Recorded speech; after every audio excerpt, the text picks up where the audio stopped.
اعوذ باللہ من الشیطان الرجیم بسم اللہ الرحمن الرحیم۔ اللہ تبارک و تعالیٰ کے نام سے شروع جو بڑا مہربان اور نہایت رحم کرنے والا ہے۔ قرب قیامت کا ایک ایسا خوفناک فتنہ جس کا خوف اور دبدبہ ہر زمانے میں پایا جاتا تھا۔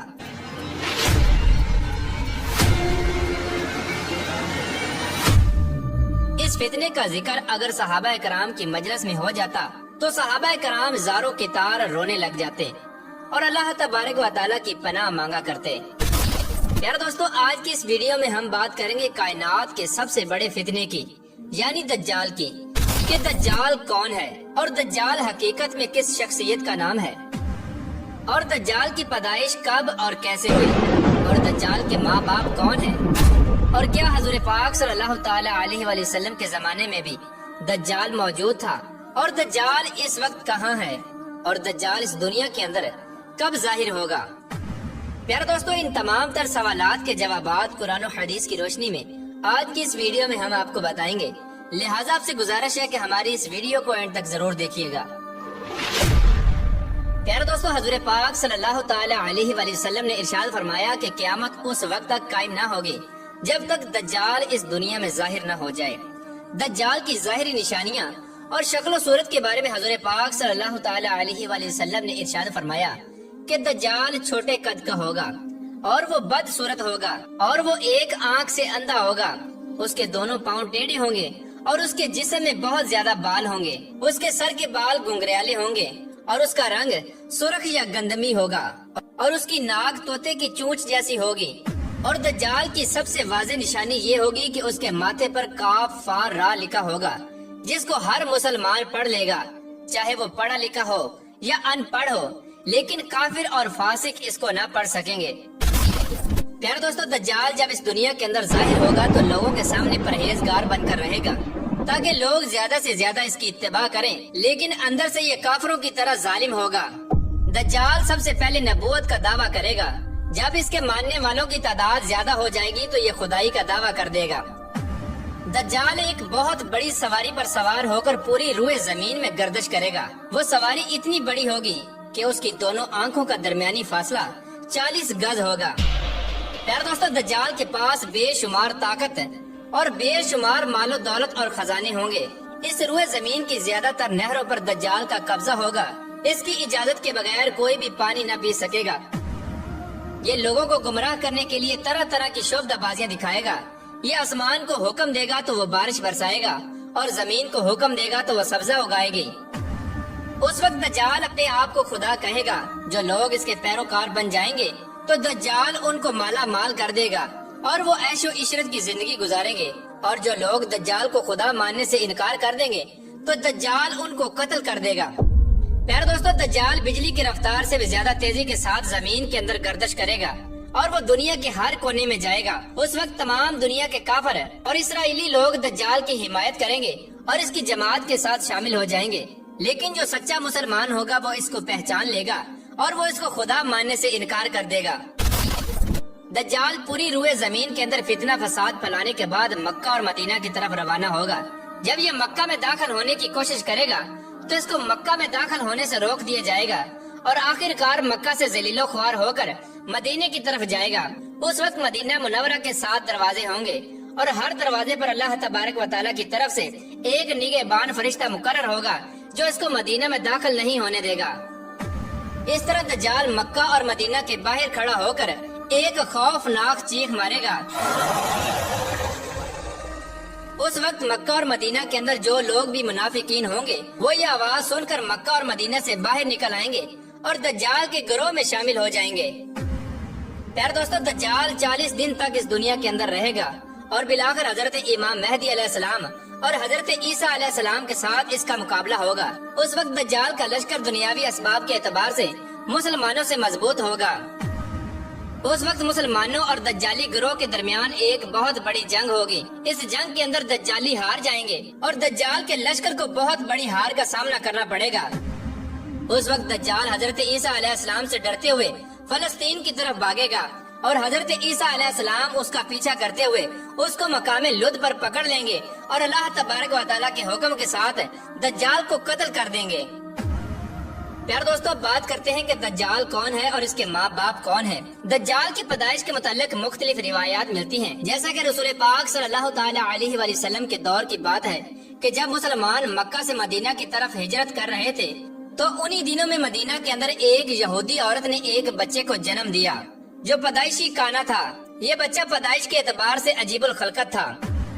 بچپن میں یہ مدینے کے اندر بچوں کے ساتھ کھیلا کرتا تھا، لیکن آہستہ آہستہ یہ بچہ مشہور ہونے لگا اور اس نے مدینے کے اندر اپنے اوپر وحی یا القاء آنے کا دعویٰ کر دیا، اور یہ بچہ لوگوں کے ساتھ عجیب و غریب اور پر اسرار باتیں کرنے لگا۔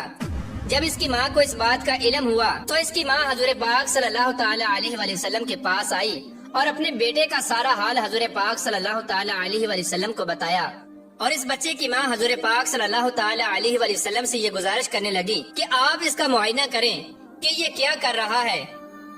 ایک دن حضور پاک صلی اللہ تعالی علیہ وآلہ وسلم صحابہ کرام کے ہمراہ اس بچے کا معائنہ کرنے کے لیے اس کے گھر کی طرف روانہ ہوئے تو آپ نے رستے میں اس بچے کو انصاری بچوں کے ساتھ کھیلتے ہوئے دیکھا۔ اس بچے کا نام ابن سیاد تھا۔ اس وقت حضور پاک صلی اللہ تعالی علیہ وآلہ وسلم کے ساتھ عمر ابن خطاب رضی اللہ تعالی عنہ اور دیگر صحابہ کرام بھی موجود تھے۔ اس وقت ابن سیاد بلوغت کے قریب تھا لیکن جوان نہیں ہوا تھا۔ حضور پاک صلی اللہ تعالی علیہ وآلہ وسلم اس کے قریب گئے لیکن اس کو پتہ نہ چلا تو آپ صلی اللہ تعالی علیہ وآلہ وسلم نے اس کی کمر پر ایک ضرب لگائی اور ابن سیاد سے فرمایا، کیا تم گواہی دیتے ہو کہ میں اللہ کا رسول ہوں؟ تو ابن سیاد نے آپ صلی اللہ تعالی علیہ وآلہ وسلم کی طرف دیکھا اور کہا کہ میں گواہی دیتا ہوں کہ آپ اللہ کے رسول ہیں۔ پھر ابن سیاد نے حضور پاک صلی اللہ تعالی علیہ وآلہ وسلم سے کہا کہ کیا آپ گواہی دیتے ہیں کہ میں اللہ کا رسول ہوں؟ تو آپ صلی اللہ تعالی علیہ وآلہ وسلم نے ابن سیاد کو چھوڑ دیا اور فرمایا کہ میں اللہ اور اس کے رسولوں پر ایمان لایا۔ اس کے بعد نبی پاک صلی اللہ تعالی علیہ وآلہ وسلم نے ابن سیاد سے پوچھا کہ تو کیا دیکھتا ہے؟ تو ابن سیاد نے کہا کہ میں سمندر پر عرش دیکھتا ہوں۔ تو اس وقت حضور پاک صلی اللہ تعالی علیہ وآلہ وسلم نے ارشاد فرمایا کہ وہ ابلیس کی چال ہے۔ اس وقت ابن سیاد نے حضور پاک صلی اللہ تعالی علیہ وآلہ وسلم کو بتایا کہ میرے پاس سچی اور جھوٹی خبریں آتی ہیں۔ یہ بات سن کر آپ صلی اللہ تعالی علیہ وآلہ وسلم نے فرمایا، پھر تو تیرا معاملہ الٹ ہو گیا۔ اس کے بعد حضور پاک صلی اللہ تعالی علیہ وآلہ وسلم نے ابن سیاد سے فرمایا کہ میں نے تیرے لیے ایک چھپانے والی چیز چھپائی ہے۔ دراصل اس وقت حضور پاک صلی اللہ تعالی علیہ وآلہ وسلم نے اپنے دل کے اندر لفظ دخان سوچا تھا تو ابن سیاد حضور پاک صلی اللہ تعالی علیہ وآلہ وسلم سے کہنے لگا کہ آپ نے دل کے اندر جو چیز چھپائی ہے وہ الدخ ہے۔ تو اس پر آپ صلی اللہ تعالی علیہ وآلہ وسلم نے ارشاد فرمایا کہ ذلیل ہو جا، تیری قدرت بڑھ نہیں سکتی۔ اس وقت حضرت عمر رضی اللہ تعالی عنہ نے فرمایا کہ اگر آپ مجھے اجازت دیں تو میں اس کی گردن اڑا دوں۔ اس وقت حضور پاک صلی اللہ تعالی علیہ وآلہ وسلم نے ارشاد فرمایا کہ اسے چھوڑ دو، اگر تو یہ سچا ہے تو اسے قتل نہیں کر سکتا، اور اگر یہ جھوٹا ہے تو اسے قتل کرنے میں کوئی بھلائی نہیں۔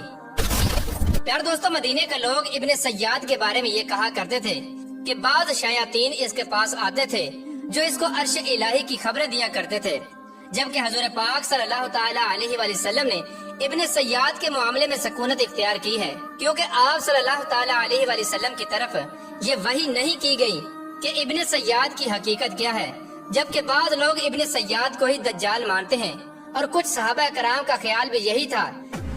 اور ایک دوسری روایت میں ملتا ہے کہ حضرت عمر رضی اللہ تعالی عنہ حضور پاک صلی اللہ تعالی علیہ وآلہ وسلم کے سامنے ابن سیاد کو دجال کہا کرتے تھے، لیکن آپ صلی اللہ تعالی علیہ وآلہ وسلم نہ ہی اس بات کا اقرار کرتے اور نہ ہی اس بات کا انکار کرتے۔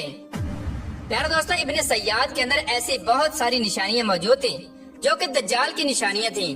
یہی وجہ ہے کہ اس دور کے اندر صحابہ کرام بھی ابن سیاد کو دجال کہا کرتے تھے، اور بعض مفسرین کا یہ کہنا ہے کہ ابن سیاد ہی وہ شخص ہے جو قرب قیامت میں دجال بن کر ظاہر ہوگا۔ حضرت ابو سعید خدری رضی اللہ تعالی عنہ بیان کرتے ہیں کہ ابن سیاد مجھ سے کہنے لگا کہ میں دجال کے ماں باپ کو بھی جانتا ہوں اور دجال کو بھی جانتا ہوں۔ تو اس وقت حضرت ابو سعید خدری رضی اللہ تعالی عنہ نے ابن سیاد سے کہا کہ کیا تو اس بات کو پسند کرتا ہے کہ تو ہی دجال ہو؟ تو اس وقت ابن سیاد نے کہا کہ اگر مجھے دجال بنایا گیا تو میں اس بات کو ناپسند نہیں کروں گا کہ میں دجال بنوں، یعنی کہ میں دجال بننا پسند کروں گا۔ پیارے دوستو، بعض مفسرین کا کہنا ہے کہ ابن سیاد دجال نہیں کیونکہ یہ بعد میں ایمان لے آیا تھا، بلکہ دجال حضرت سلیمان علیہ السلام کے دور میں جنات اور انسانوں کے ملاپ سے پیدا ہوا تھا اور اس کے ماں باپ کو قتل کر دیا گیا تھا اور دجال کو ایک جزیرے کے اندر قید کر دیا گیا، اور یہ انسانوں اور جنات کے ملاپ سے پیدا ہونے والا بچہ یعنی دجال آج بھی اسی جزیرے کے اندر قید ہے، اور اس کے ساتھی شیطان اس کو ہر بات کی خبر دیتے ہیں۔ دجال کی پیدائش کے بارے میں حضرت امام زرقانی رحمۃ اللہ تعالی علیہ بیان فرماتے ہیں کہ دجال وہ فتنہ ہے جس کو اللہ تبارک و تعالی نے اس وقت پیدا فرمایا جس وقت حضرت آدم علیہ السلام کو جنت سے نکالا گیا تھا، اور دجال کو بنا ماں باپ کے پیدا کیا گیا، اس کا کوئی ماں باپ نہیں۔ پیار دوستو، حقیقت تو یہ ہے کہ دجال قرب قیامت میں ظاہر ہوگا، اور اس کی جو نشانیاں ہوں گی وہ واضح طور پہ حضور پاک صلی اللہ تعالی علیہ وآلہ وسلم نے اپنی احادیث کے اندر بیان فرمائی۔ لیکن یہ دجال کہاں ہے، اور یہ کہاں سے آیا، اور یہ کیسے پیدا ہوا، اور اس کے ماں باپ حقیقی طور پر کون ہیں، اس کے بارے میں کسی کو کوئی علم نہیں۔ اس کا علم صرف اللہ تبارک و تعالیٰ کے پاس ہے۔ اللہ تبارک و تعالیٰ بہتر جانتا ہے کہ دجال حقیقت میں کون ہے اور یہ کیسے پیدا ہوا۔ اللہ تبارک و تعالیٰ سے دعا ہے کہ اللہ تبارک و تعالیٰ اپنے پیارے حبیب حضرت محمد مصطفیٰ صلی اللہ تعالی علیہ وآلہ وسلم کے صدقے ہمیں دجال کے فتنے سے بچائے اور ایمان کی سلامتی کے ساتھ ہمیں جینا مرنا نصیب فرمائے۔